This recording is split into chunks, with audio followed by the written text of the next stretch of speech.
podcast is part of the Sports Social Podcast Network.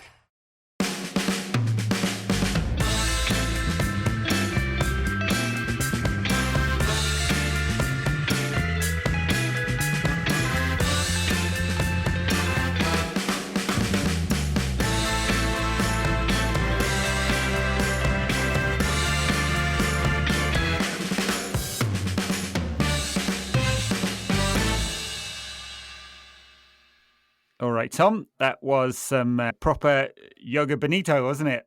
Brazilian takeover at Old Trafford today. Yeah, it really was. And Anthony obviously got man of the match as well, according to Lee Dixon on ITV. Generous. Not just ITV, ITV4. Yes. Let's get it right. Shifted. Prime time. Yeah. Kind of generous, I think. I mean, Anthony was involved a lot. Mainly cutting in from the right on his left foot to blaze one over. I know. And Lee Dixon was saying because I don't know if you had the same feed, but from about half time, he was like, "This is the best I've seen Anthony play. This is the best I've seen Anthony play." As Anthony kept, like you say, kept shooting wildly every single time he got the ball. Almost, he was threatening, like you say, he was involved a lot.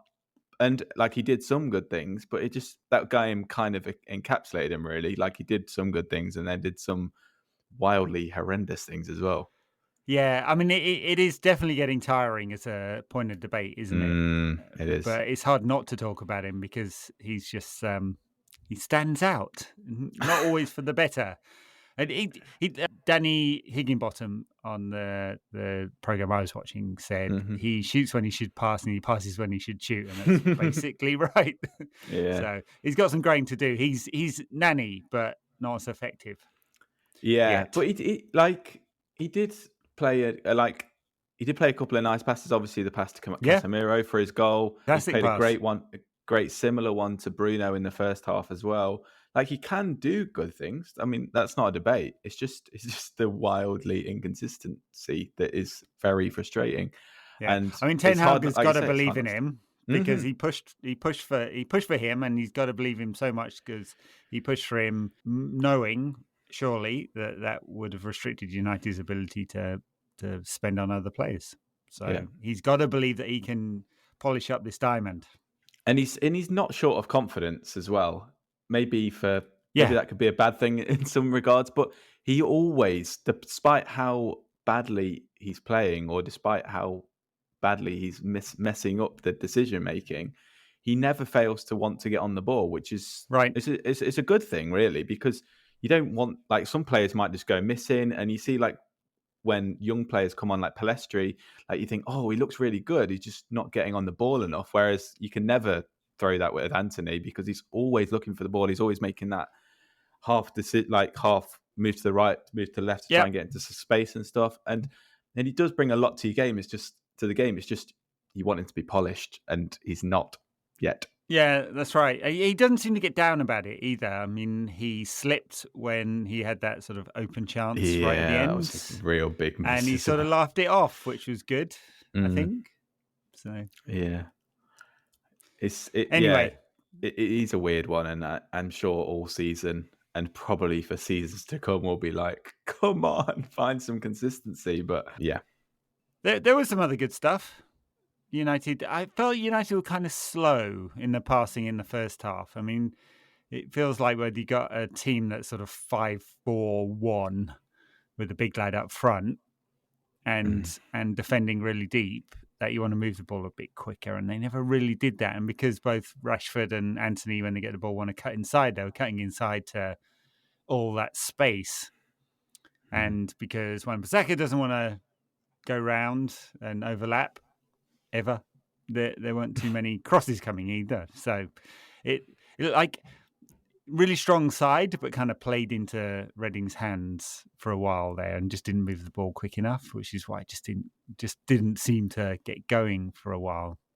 I think I agree. And I think also, like, when you see such a good team that we play, you want us to go 2 or 3-0 up at half time, play really fast, just get the game done, and then bring Rashford off at half time, bring Casemiro off at half time. Whereas, like the longer it went on, you're just thinking, oh, we don't want those guys to be out there, really. I know it's only Forest in midweek, but like Premier League obviously is again next weekend.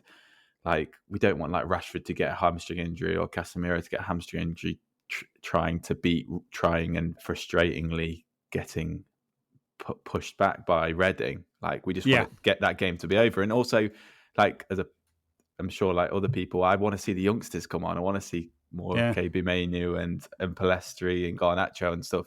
And you just want that game to be finished. Whereas, it was really laborious at half time. And you can see why Ten Hag wants to play the full team, because obviously, 6 months into his reign, he wants to build those attacking patterns, and every game is a good practice for and that. Build momentum, and he's taking his competition seriously, which is good. Right? Exactly. I mean, we'd like to win the FA Cup. It's been a few years now, six years. 100%. And but like, there's just times when in that first half that, like, again, like we're moving the ball too slowly, or we're just playing like silly long passes, like that are not gonna make it. It's like, why is Wan-Bissaka playing that really long pass up to Rashford's head, or like trying to play in like a really delicate worldy ball? Like, there's no need to do that. Just play how you have been set up to play. Whereas, it is just a bit annoying when that kind of thing happens. And it was always a game that we looked like we were going to win. It's just, it's just frustrating for a little bit. And Roy Keane on ITV was really kicking off at half time. And we could have been 1-0 down because Malacia made that awful mistake where Junior Hoylett probably should have done better with the chance as well. Probably should have scored from there. Yeah, that's right. Junior Hoylett still going. There's a name from the past, isn't it? Yeah. I mean, of course, pretty frustrating that the goal was chalked off, the Rashford goal, double header, Weghorst, Rashford. It's just like, I mean, let's bore ourselves by talking about VAR and offside, because it's just like, I could be really paranoid here and say I don't think United are ever going to get a marginal decision ever again after that completely fabricated outrage from various media outlets over the goal United scored against City. I mean, here, like it resets when it comes off the Reading defender, right? And for it to not reset, you have to believe that was completely accidental. Right? But I've watched this. I watched this like 10 times since. I was like, I'm going to go search Twitter for the goal. Of course, people stick the feed up, and he moves his foot. He's a defender in the center of goal, where a central defender should be. He's there to block a possible goal and block a shot, and he moves his foot to the fucking ball. Anyway, we've seen so many worse than that this season. As in, like, ones where, like, it looks like the player's almost, like, directly behind the defender. In this case, like, Weghorst was so far off to the left as well. Like, I think the ball went forward and then, like, came backwards. Well, it goes into it's the pass from Casemiro to Bruno, and Bruno, then it comes off the defender, right? Bruno shoots or tries to pass. I can't remember now. After watching it 10 times, I forget. And it spoons up in the air, and Weghorst headers it, and it's second phase offside when it goes to Rashford. So, Weghorst is offside. And then the question is, when it comes off the Reading player, does offside reset or not? You remember that Mbappe goal in the Nations League a couple of years back? Yeah. Where it's like 12 yards offside. And because it flicks the outside edge of, it was Garcia's foot, isn't it? Eric Garcia's foot. They say that's not offside because he tried to play the ball. Yeah. Right? So that's the rule. You try to play the ball, touches you, offside resets, it's onside. Mo Salah scored one this weekend where he's clearly offside and it's come off the defender's head. He's trying to play the ball, offside resets, right? He's gained an advantage by being in offside position, but this is the way the offside rule is written. Maddeningly, it's more complex than ever when they claim they're trying to simplify it. So it's really only one decision there. The VAR has gone, no, that was an accident. And it's insane to say a central defender really accidentally played the ball. Anyway. It was also a great header for Weghorst. Like, it was a perfect... Great header. Perfect and header. then Rashford makes the keeper with the goal. Yeah. So... honestly, if the referee pulled out a shotgun and shot one of our players, VAR would go, okay, And the great we're thing never going to get a decision again. The great thing about it as well is that Lee Mason who was the VAR tonight. That's his full-time job. He doesn't even referee anymore. He's a full-time VAR man, and he still gets it wrong. What a life! I mean, it's a full-time VAR man. What a life! It's the same with in the sense the goal United scored against City that everyone made a fuss about. It's the one piece of the offside law that's subjective. So they made some of it more binary and bringing semi-automatic in kind of supposed to speed up the binary part of offside. And I think that's fine, right? Binary, yes, no. It's the subjective part of the law. And then so all the people who thought the goal against City should have been ruled out for offside had to believe that somehow Rashford telepathically told the defender who I forget who it was now, who's Akanji, that's right, and Ederson in goal, what he was going to do or not do, right? You had to believe that he had telepathic powers to rule that goal out. And here you have to believe that a defender who's trying to block the ball accidentally did it. I mean, maybe, right? You're such a clogger. Maybe. It's just the contact was so good for an accidental kick. He moves his foot towards the ball. I feel like I'm getting into same with the one the other week. I feel like I'm getting into JFK territory. Back and to the left, back and to it's like it's just an infuriatingly stupid part of the offside law. Mm-hmm. It's so infuriatingly stupid that I can't speak anymore. Apparently, what I think is weird about like offside rules and rules in general in football is that, do you know, I watch NFL quite a lot, and the laws change from year to year, and in the summer and in the training camp, like the players adjust to the new laws, and I don't know whether that be tackling or like the way that you can catch a ball, like. Because like the catching, like what determines a catch changes from year to year, and then the players adjust to the rules. Whereas like that doesn't seem to happen in football. It's almost like, oh yeah, they changed the rule like 2 years ago, and everyone's kind of still playing the same rules. Still confused. They get a briefing every summer. Yeah, and like PGMOL. Yeah. But like the thing is with the Rashford, the Bruno goal against Man City, for example, like that, in my opinion, is a completely legitimate goal. And you can play to that as well. Like, you can adjust, like, defenders should adjust because of that rule. Attackers can adjust because of that rule. If they know the rule inside out, then you can take advantage of the laws as well. Like, that doesn't really seem to happen in football. You can stand 3 yards offside and force the defenders to, because the defender now has to gamble.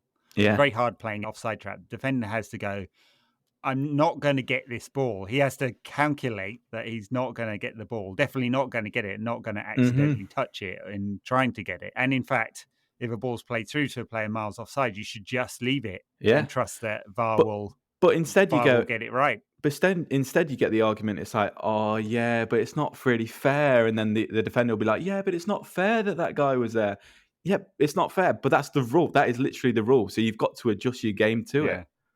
I tell you what they need to do. They need to give the briefing to the pundits who give you 75 different answers. Well, anyway, we should move on. They'd also be going back about 10 years because they're so out of touch for some of them. Well, that's right, because they played 20 years ago. And, yeah, exactly. Back in my day, you could 2-foot them back through the back of the legs and it will be completely fine. Well, talking of which, Andy Carroll couldn't happen to a nicer Scouser, could it?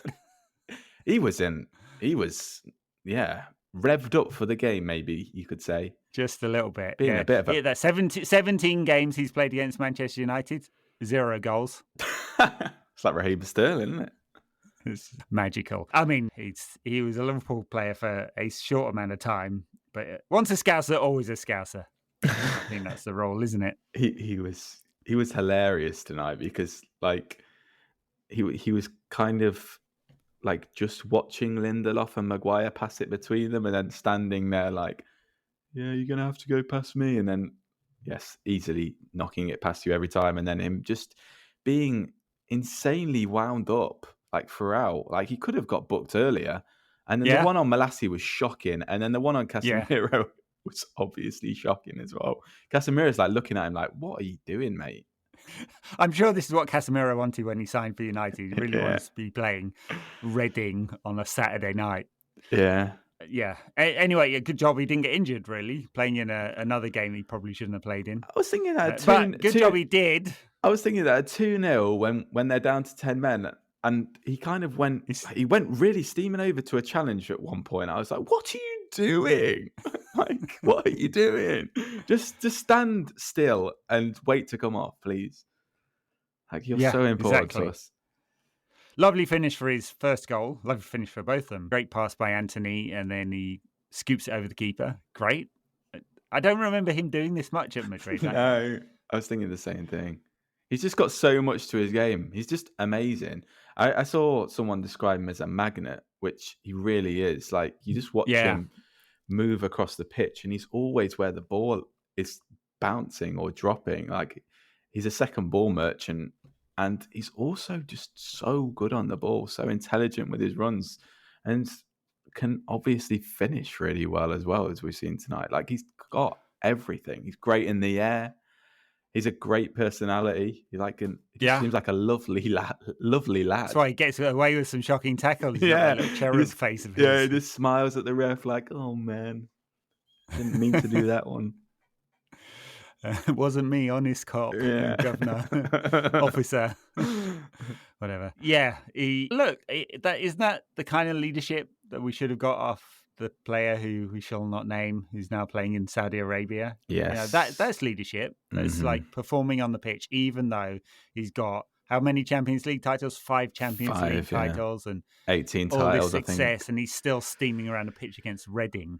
No, it's amazing. He's extraordinary. I just can't. Yeah. I was so skeptical about that signing, especially after like the months of chasing after De Jong. Well, we've spoken about it before, and coming in to United, where after the season we had last year, and just the players that have come to us and just been shit, not bothered. And he's just been the complete opposite. It's so refreshing, so beautiful. And I think, he's my favourite player by far in that squad at the moment. I think there's a lot of likeable players, but he's just outstanding. I'm sometimes like, when Anthony does something really shit, or like Weghorst, and I don't mind Weghorst, but like, he's got his limitations. And I just see like Casemiro, I'm like, what must you be thinking at times? Like when you see like these silly mistakes from these players, and you're so good, but I don't think he thinks like that. I think he's humble enough to just to get on with it and be a leader, like you say, in the way that, in every way that Ronaldo wasn't. Because Ronaldo is the complete opposite of that. Like, Anthony plays something bad, and then you get the hissy fit, whereas Casemiro is the complete opposite. It's like almost like a come on, to go again kind of thing. Well, yeah. And then his second goal, lay off, and then just side foots in. I mean, it was so casual, and the ball bounced out that I did a double take for a second. I thought it was wide. He didn't come back into the net. And I think the keeper thought it as well. I know. Did it get a slight nick? Very maybe? odd. It may have a fraction of a nick from the defender. Maybe. Yeah, it's hard to tell, but just so casual. Just passed it in. Beautiful. He barely even celebrated either. He just put like his big smile came out. Like, cheery. Yeah, lovely. And at that point, Ten Hag should have made 5 substitutions. He didn't. It took him a little while longer than that to start substituting. Yeah, I was like, you're 2-0. They're not getting into it. They're really shit. Get Bruno, Eriksen, Casemiro, and Rashford off. Yeah. Now. I know. Please. But yeah, it took a few more minutes than that. But we got to see who came on. Alanga, Pellistri, Garnacho, Mainu. Yeah. So we got to see a few of them. Else? Was that it? I think so, yeah. Yeah, it might have been it. Can't remember. Yeah. And Mainu did the simple things. I think he found it difficult the other night. Who was against? Charlton. Charlton, yeah. Yeah, especially being the number 10, it's supposed to all go through him. It didn't quite happen, but I think he just did simple things when he came on today. Yeah. Played the ball sideways, didn't waste possession. Just, it's good. Yeah, he is. And I mean, I guess he's probably been told to just go on and do things simply. And I guess that's the best way to build your confidence as well. Get a few early passes in and stuff. He's really exciting player. Obviously, he's 17, which is ridiculous for a centre midfielder, and it's going to be incredibly tough to impose yourself on a game in general. But it's just, that's why I kind of want to see us wrap up the game like 3-0 at half time, and so he can really come on and strut his stuff in the same way as Pellistri and Garnacho as well. Like, I love watching both of them play. Like, Garnacho, obviously, he's just super good. I thought Elanga did okay today, and like a nice little pass in midweek. And it's just, I don't know. I just love watching the youngsters play. So I was a little bit disappointed when I saw the team line up today. I can understand it, obviously, in so many ways. But yeah, I guess winning is more important, isn't it? Than my love for watching. See, we get in the next round. Hopefully another nice, easy one. I mean, I know for the fun of the away travel, you want someone interesting, but oh God, no. It's grim in Grimsby. So, yeah. It's a while since I've been there, but my dad used to live there. So nice. Yeah, it smells of fish as well. Yeah, I heard on the radio today that they had haddocks, inflatable haddocks in the crowd, and apparently that's just a common thing with Grimsby fans. Yeah, why not? As you can. Oh, we forgot. Fred came on as well. Oh, yes. Obviously. Yes. For that lovely flick. I know. When you wonder whether Fred's really a Brazilian, then yes. You see a couple of his shots, and in this game as well, like just so wild, so Antony-esque. And then he comes on and does a beautiful flick with his right foot. It's like, lovely ball across as well. Just waited for the run. Picked out the perfect pass. Yeah, there was almost actually. Who was it earlier in the game? Veghorst tried that flick. It was like one of the first attacks of the game. Yeah. Great move, and I think that might have included an anti-nutmeg in that build up as well. Yeah. So anyway, nice goal from Fred, and the rest of the subs did all right. Garnacho very direct. Didn't really. I mean, couple of shots. He was frustrated with himself, putting one straight down the keeper. Yeah. Keeper's throat. When he'd cut inside, you see what he wants to do. He's got to go both ways in order to make sure that he doesn't become obvious. And he did go on the outside a couple of times. I'm not sure he beat his man. All right, and Pellistri played a few good passes, got involved down the right. Mm-hmm. Pellistri's an interesting one, isn't he? Because he doesn't look like he wants to go beyond very often, and a little bit like Anthony when he first came into the squad. He wants to knit stuff together a little bit Sancho-esque almost. He doesn't kind of want to go beyond that defender. He wants to come in and knit the game, which I guess is important. And I think Ten Hag was talking about that's why he likes him. He's clean with his passes. He keeps possession, but I think that will come with limitations with him. And I don't think he's that pacey either. And I guess that's maybe like why at Alaves he might have struggled a little bit. It's just this kind of, you become a little bit predictable when you're like that. And I think that's what Sancho's struggled with a little bit at United so far, is that, okay, we're just going to show you inside then every time if you don't want to go on the outside. And that's what I kind of get the vibe from Pellistri. But yeah, it's a good option to have. Yeah. Whereas Rashford really has got two strings to his bow this season. I mean, obviously he wants to come inside to shoot and score, but as long as he's forcing, it's like, I mean, he beat a player on the outside today, didn't he? Yeah. And then cut it back.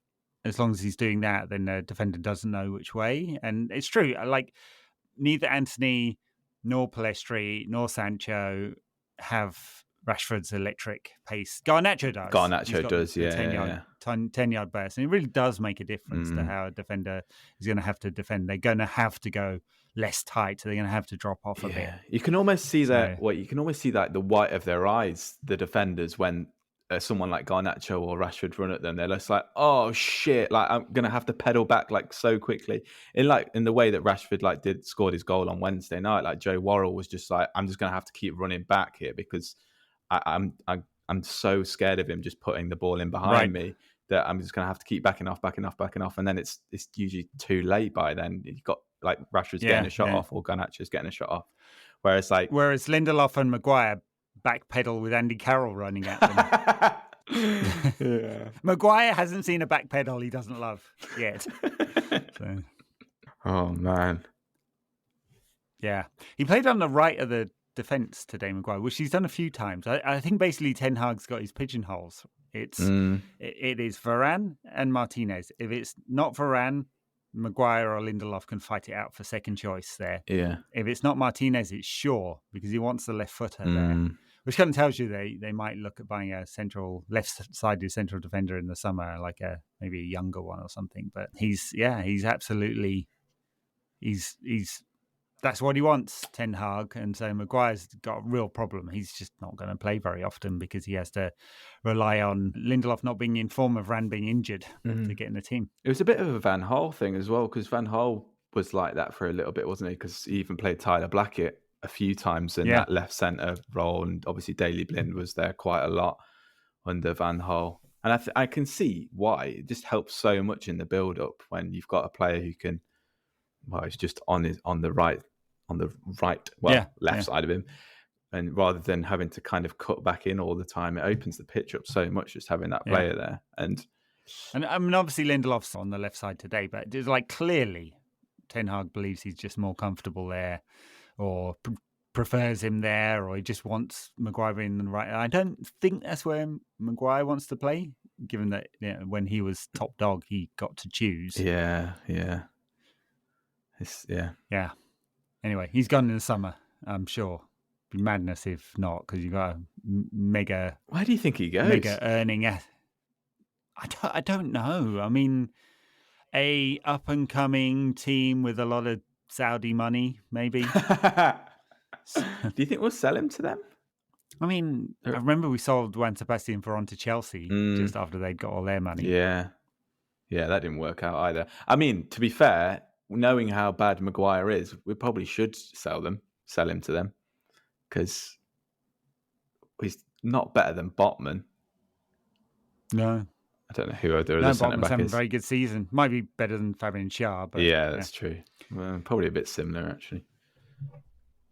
See, United have won 3-1, and we're still finding ways to have a go at Harry Maguire. He didn't really do anything wrong today, to be fair. He didn't. There was one bit near the end where I think he fell on his backsides after... Oh, yeah, he did. That was kind of funny. Yeah. He completely fell for the little jink. Yeah. But and probably Dave was pretty mad that they managed to get a goal back as well. Yeah, it was Anthony's man. I think Anthony seemed to be picking him up in the first phase, and I don't know if it was someone else was supposed to pick him up as he went into the 6-yard box or not. I didn't really keenly watch the replay too much, but it was weird that he just had a free header, and a bit annoying. Because they had another chance to make it 3-2 after that. Imagine if they did. I was thinking in my head as they had that chance. I was like, imagine if they end up drawing this 3-3. But yeah, they didn't. But anyway, so this is just a bit annoying. Imagine for a keeper as well, you're losing your clean sheet bonus. Is that a thing? Is it still a thing, or is that a Football Manager thing? I don't know. Surely, I reckon they have bonuses for everything. Yeah, I know a lot of United contracts are very performance oriented, but I think it's like qualify for Champions League, win a tournament, rather than game by game basis. Yeah, I'm not sure exactly. Paul Ince got a good reception, not so. And he's always had slightly wonky eye, but it really is so wonky. It looks like a glass eye. I've never seen it that bad before until today. I was like, wow, it's really odd. It's kind of disconcerting. I had a teacher when I was a kid at school called Mr. Wright, and he had a big horn that he used to blow in the playground. And then he would look one way and point the other and go, "You boy!" And it was just really confusing. Everyone would go, "Who? Who? Anyway, his eyes were all over the place. And yeah, Paul Ince is getting there. Yeah. I'm probably being really cruel, and there's a medical condition here, and I'm being really unfair, and I shouldn't make fun of him for it. I am anyway, because he celebrated wildly when scoring against United at the Cop End. Yeah, I think actually the shirt you're wearing, I think United were wearing that shirt that day. Yeah, they might have been. Well, that doesn't help anyone who's listening to this, does it? Because because it's a podcast and you can't see it. It's the white one with the black and red stripes across the middle. Oh, described. Yeah, I thought you could actually have an operation to get that fixed, but I thought that technology was available, but maybe I'm wrong, or Paul Ince has just run out of money. Yeah, well, he's been out of work for several years. It was really weird, actually, that he came back to Reading. I think it was like, everyone was like, what the hell are you doing here? That sounds like an office quote. I think it was. He actually did a really good job last year. Like, he kept them up quite easily in the end, despite, I think, taking over when they're in the bottom three. He's actually done a reasonable job this season, despite... Yeah, mid-table-ish, yeah. And he looked like he was kind of finished in managerial land for a while after a few successive fails. Yeah. Blackburn, Notts County, Blackpool. The heights of management. I think Tom Ince, how many years and years? How many clubs has Tom Ince been? He was definitely at Notts County with him. I think he was definitely at Blackpool with him. He was at Reading with him. Yeah, it's reviving Tom Ince's career, really. That's literally not done much. I mean, he had lots of promise, didn't he? And it's never really kind of fulfilled. I think he turned down Inter Milan at one point. Yeah, something like that. Yeah, we talked about it on the last show, but he's 30 now, which doesn't half make me feel old, because I was like, no, he's like 19. He's only just But yeah, he's had something of a journeyman career. I looked at it. He's had he had about 7 loans at one stage. Jesus, loan, then Derby, Huddersfield, Stoke, Luton, Stoke, Reading, and then Hull, Forest, Palace, Blackpool, Notts County, and Liverpool. The one game. Wow, I think he was at Notts County at the same time they had Jack Grealish as well. It's pretty. There you go. Decent wingers for that level.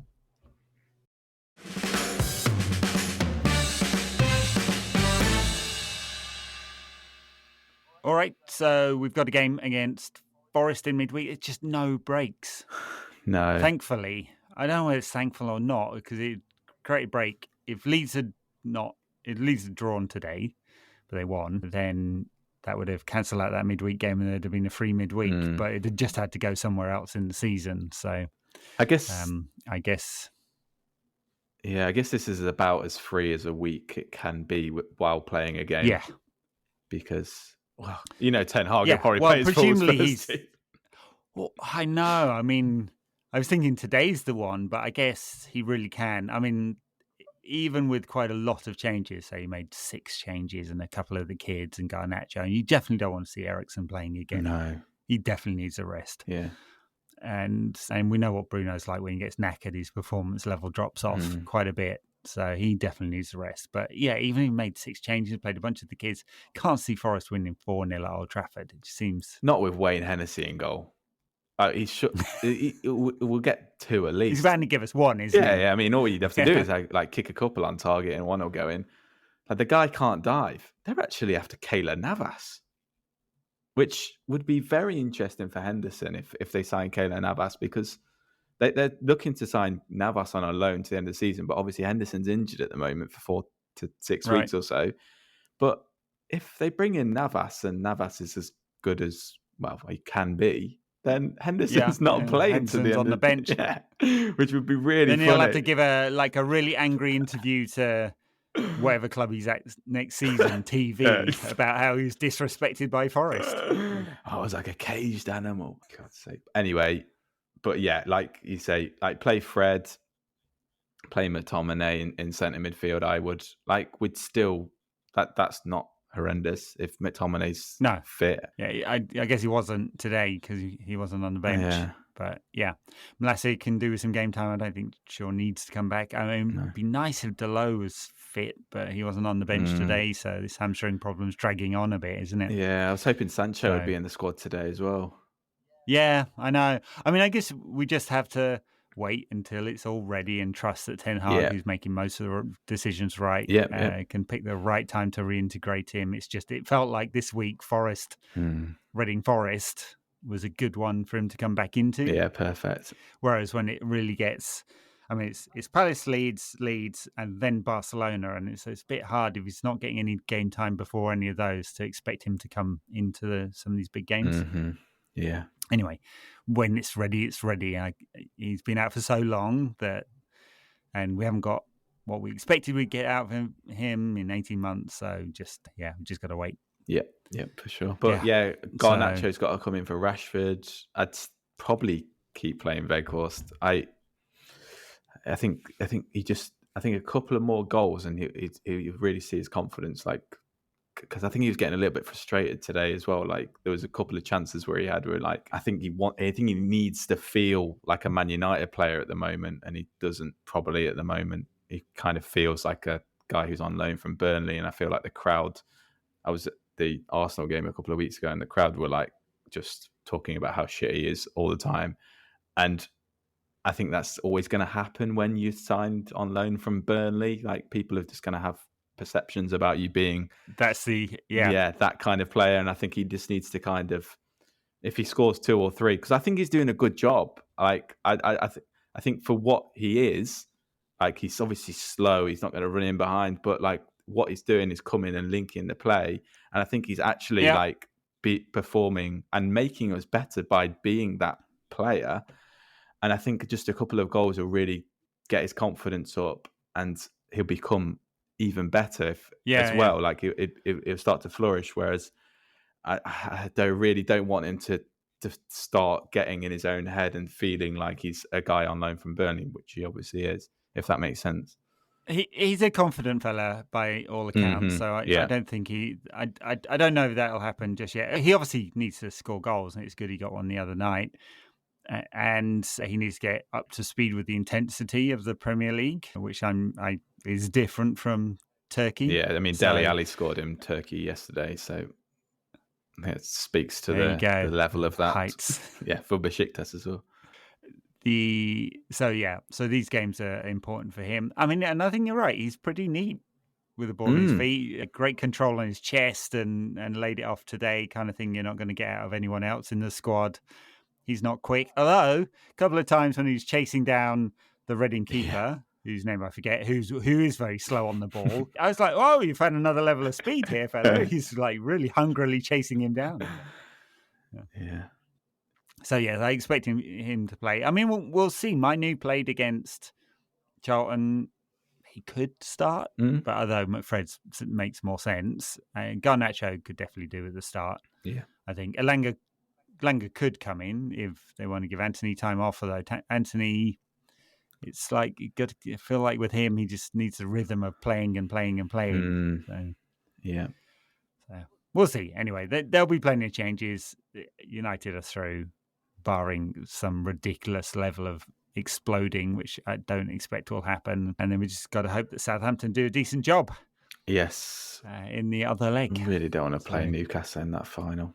No, it's not like, I mean, they're playing well this season, so obviously it'll be a tough game and all that, but it's more like, do not want to be part of them getting the first trophy that can be paraded around Riyadh before they string up a bunch of people. I'm not particularly don't want to be part of that. Particularly scared of them either. I don't think they could. I think they could beat us. I don't think they could outplay us. So, like, it's just they're like fucking Atletico Madrid, aren't they? They're just horrible. I mean, really tight defensively this season. Yeah, and horrible though. Like all their players are like nasty. I don't know what's happened to Eddie Howe. Like, I think I heard someone on a podcast say, like, "Who hurt you?"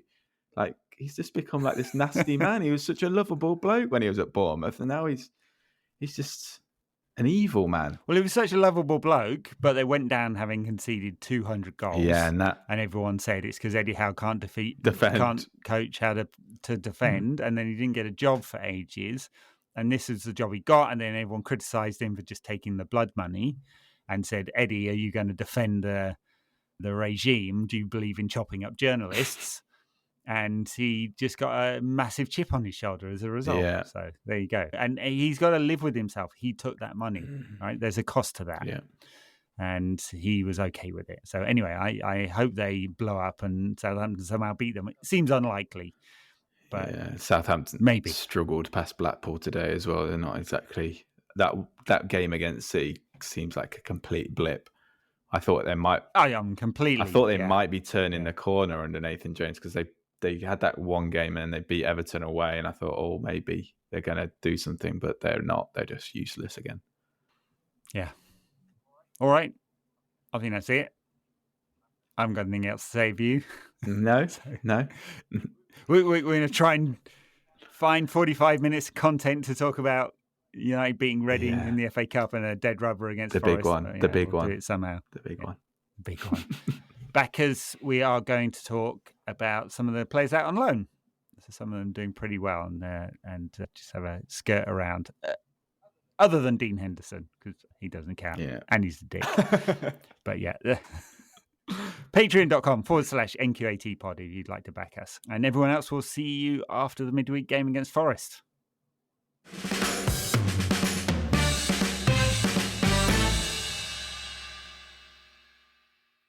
All right, backers, thanks for your support. Much appreciated. Hopefully everyone's got their mugs because I posted a lot of them. If you haven't, shout in the comments on the patreon.com page and I'll be able to see it and I'll make sure you've got one. If you haven't, it's probably Paul's fault because he still has a stock of them that he's been sending out. Or it might be mine, but we'll see. So, talking about some of the loan signings, probably better than going around 50 really boring FA Cup games. Oh my God, the fixtures today when I was just looking, because I had quite a free Saturday, I just looked at the games. I was like, there's nothing here that I actually want to watch. Yeah. I end up watching there was some, you could have caught some Serie A today. It's true. I went for Barcelona Ahmad. winning 1-0 at Girona. They win 1-0 everywhere at the moment. Yeah, they've conceded very few goals, which is a bit scary. Looking forward a couple of weeks to that Europa League game. Dembele out for 3 or 4 weeks, though, I think. Is he? Which is good. He's That's out what for I 3 heard. or 4 weeks. Yeah. Yeah, but he's been good this season. Yeah. Could have caught the Bundesliga. Incredibly tight. There's 5 points between 5th and 1st. Yes, that's true. Bayern, Union, Leipzig, Freiburg, Frankfurt. Dortmund is 6th, but they're only 6 points behind Bayern. There was the Berlin derby as well today, wasn't there? Union versus Hertha. Right. Yeah, there you go. So there was lots of football you could have watched. It's true. I watched Sunderland versus Fulham. Very good. Tell us about Amad Diallo then. He's doing great this season. Some great YouTube highlight reels. How was he for the full 90? He was really, really good. Arguably the best player on the pitch, to be honest. Patrick Roberts was very good for Sunderland as well. But yeah, he was just awesome. He actually, I kind of look at Anthony late, tonight, and I see Amad, and I'm like, I'd be a little bit scared if I were you, Anthony, because Amad has got so much to his bow, so many strings to his bow. And it's the way he plays in tight spaces that's so extraordinary. I think he looks like he's almost like running to a cul-de-sac, and he's got such delicate feet to just get his way out of there.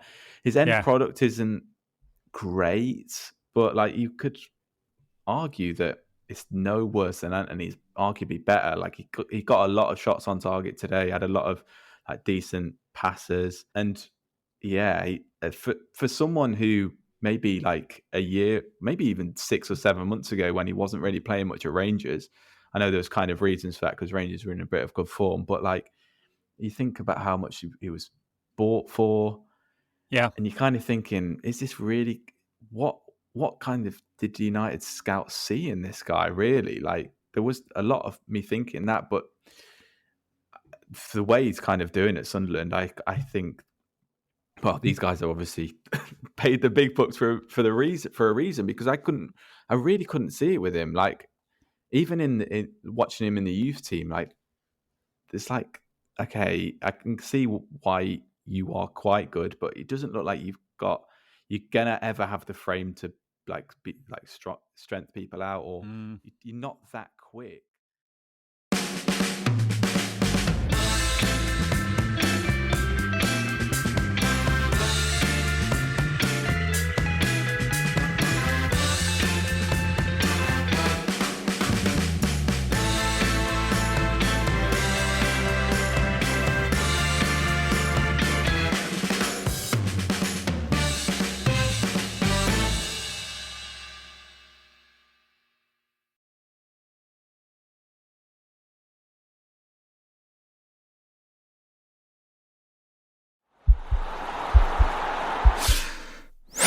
This podcast is part of the Sports Social Podcast Network.